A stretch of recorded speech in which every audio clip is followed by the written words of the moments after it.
Rinomodelação com segurança. O que não te contam para que você consiga realmente realizar esse procedimento com segurança? Vamos conversar sobre isso?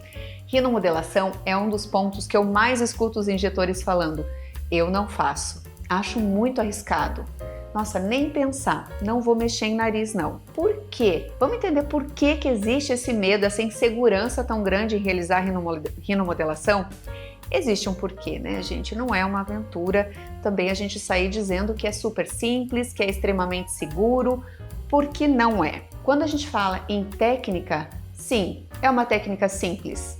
Eu brinco que eu poderia ensinar meu filho a fazer uma rinomodelação e ele faria uma rinomodelação tranquilamente. Então a técnica não é o problema ou a insegurança que gera nos injetores.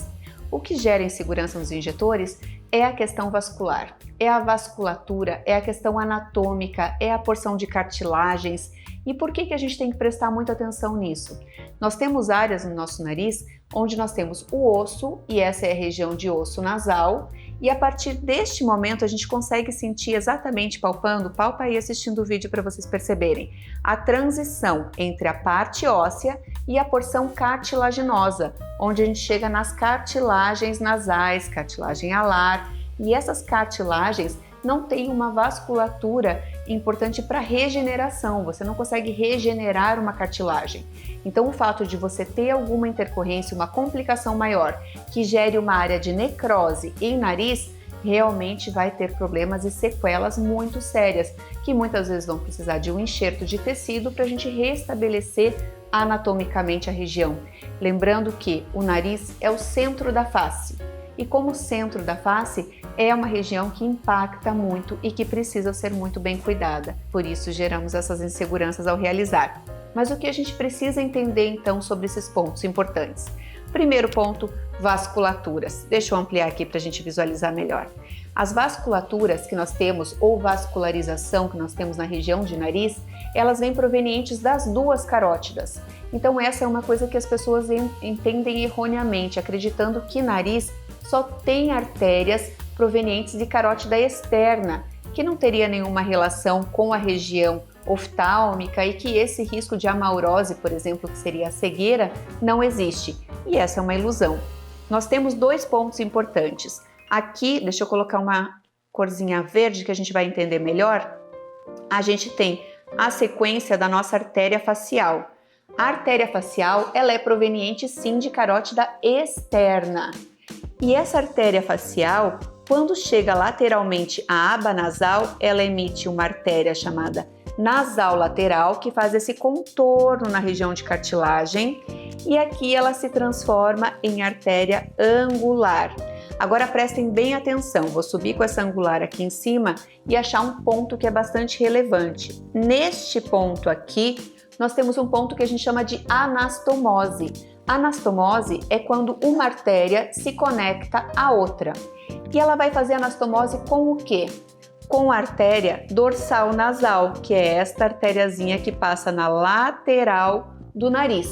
E a dorsal nasal, embora muita gente acredite que ela é uma extensão da angular, ela não é. Ela é proveniente de onde? Da artéria oftálmica, que vem aqui de dentro dos olhos, olhem de onde ela partiu, de dentro do globo ocular, dando origem à dorsal nasal, à supratroclear e à supraorbital. Que artéria importante é essa? A artéria oftálmica. E essa artéria oftálmica é proveniente da carótida interna.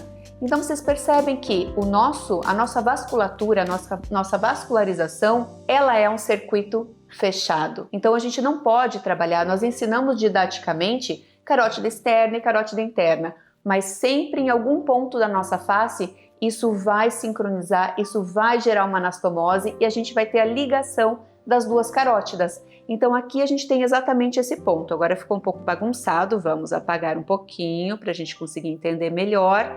E neste ponto aqui, então a gente vai ter exatamente o ponto de anastomose.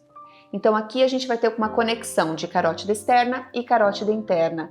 Então quando eu penso em fazer uma rinomodelação, a gente tem que lembrar que este ponto específico, ele precisa ser trabalhado com bastante cuidado e a cânula é a melhor indicação que a gente tem. Visualizando aqui melhor essa questão de artérias, mais um ponto que a gente tem que levar em consideração. Então, se nós temos angular, que vem da carótida externa, aqui da facial, nós temos dorsal nasal, fazendo esse ponto de anastomose, de conexão entre as duas artérias, a gente segue ainda para a região de tipe nasal, de pontinha de nariz.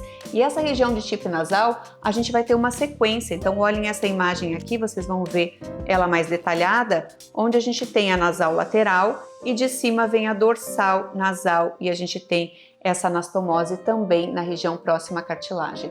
Então, todas as regiões que a gente está trabalhando em nariz, nós temos conexões das duas artérias, por isso é importante a relevância. Outro detalhe importante, o que isso poderia acarretar? Uma maurose. Então, eu injetar intravaso numa artéria dorsal nasal ou em uma artéria que esteja conectada com a dorsal nasal, poderia sim causar uma maurose ou a cegueira de um paciente.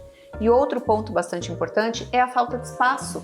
Então, a gente tem nessa região de nariz pouco espaço físico para a gente colocar produto. E um dos erros que acontecem bastante é colocar muito produto no nariz de uma vez só, naquela ansiedade de resolver o problema do paciente com uma única sessão. E a rinomodelação ela deve ser construída. A gente deve trabalhar com poucas quantidades de produto para que não haja uma compressão vascular. Então são capilares fininhos, arteríolas bastante finas e um plexo vascular muito amplo na região de ponta nasal, onde a gente praticamente não tem espaço para colocar produto. Então, um pouco mais de produto que a gente coloque nessa região pode causar sim uma compressão dos vasos, gerando também uma isquemia. Então, se fala muito em obstrução vascular, mas a gente tem que lembrar da compressão vascular também, que é bem importante. Então, falei, olhem só a columelar que está aqui na região de columela, onde a gente estrutura muito com preenchedor, aqui onde ela está mais superficial, mais em região de subcutâneo, inclusive. Então, já falei de todas as artérias. Vamos cuidar com a dorsal nasal, que vem da oftálmica, a angular, que faz anastomose nessa região, nasal lateral, que também se conecta com a dorsal nasal, e todo esse plexo vascular que a gente tem na região de tipe, e a columelar, que vem na região de columela, em região de subcutâneo. Cuidando com toda essa vasculatura, com quantidades, com profundidade, a gente vai pensar em mais dois pontos também. Região de radix, onde não se complementa demais essa região com preenchedor, porque a gente perde a depressão e essa transição entre fronte e nariz. E aí a gente fala que fica aquele narizinho de avatar. Avatar, sai daqui da testa para frente. Não fica legal, não fica natural, a gente precisa manter essa curvatura de radix. E nós temos que manter um equilíbrio também no nosso ângulo nasolabial, estruturando lá em região de espinha nasal, quando essa remodelação óssea já aconteceu. Então vamos lá, o que a gente vai cuidar? Vasculatura, lembrar das anastomoses, quantidades de produto pequenas, para que a gente não faça compressão vascular e não tenha esse risco. E um terceiro ponto extremamente importante, sabe qual é? Que produto você está utilizando no teu nariz? Que produto é o ideal para a gente utilizar no nosso nariz? Tem que ser um produto firme, porque eu preciso ter um G-prime alto para que ele consiga elevar essa estrutura e manter este filete, esta luz de dorso. Ele tem que ser um material firme com G-prime alto para conseguir sustentar minha columela e realmente fazer a elevação da ponta nasal. E um outro ponto extremamente importante, reversibilidade. O seu produto é de fácil reversibilidade? Ele vai degradar facilmente frente à hialuronidase? Isso é extremamente importante porque é uma área delicada. Teve uma pequena isquemia? Esse produto tem que degradar de forma rápida para que a gente consiga realmente entregar esse resultado com segurança. Então, bora lá! E o último ponto, sensibilidade. O nariz é sensível? Sim, e nós temos alguma inervação importante sensitiva que deve ser levada em consideração. Nervos que sensibilizam o nariz. O infraorbital, que é esta região aqui, ó, já dei um close para vocês visualizarem melhor. Infraorbital vai anestesiar a região lateral do nariz e a região de espinha nasal anterior. O infratroclear, no iniciozinho do nariz, dá sensibilidade dessa região de dorso até o final do osso nasal. E a partir do osso nasal, na região de cartilagens, o que vai sensibilizar da sensibilidade é o nervo nasal externo. Então são esses 3 nervos que vão dar sensibilidade para o seu nariz. Quer trazer conforto para o paciente? Agora você já sabe onde que você tem que atuar. Bora lá para a gente fechar o nosso vídeo? Rinomodelação é o quê? Assertividade de que forma? Segurança de que forma? Anatomia, conhecer vasculatura e suas anastomoses, o tipo de produto que você vai utilizar, com alto G-prime, que performe, que sustente um material firme e com muita reversibilidade. Quantidade de produto pequena, vamos construir esse nariz aos poucos. E aí, com todos esses detalhes, trabalhando preferencialmente com a cânula, porque nós temos variações anatômicas, embora pareça que a dorsal nasal é sempre lateral, existem pontos sim que podem estar central do dorso e a gente não vai correr esse risco de fazer uma obstrução ou uma compressão vascular. Tiraram as dúvidas de rinomodelação? Vamos trazer resultados lindos para os nossos pacientes? Tá aqui um fluxograma do que vocês têm que cuidar para ter resultados realmente eficazes e bonitos na sua rinomodelação. E esse conteúdo foi importante para você?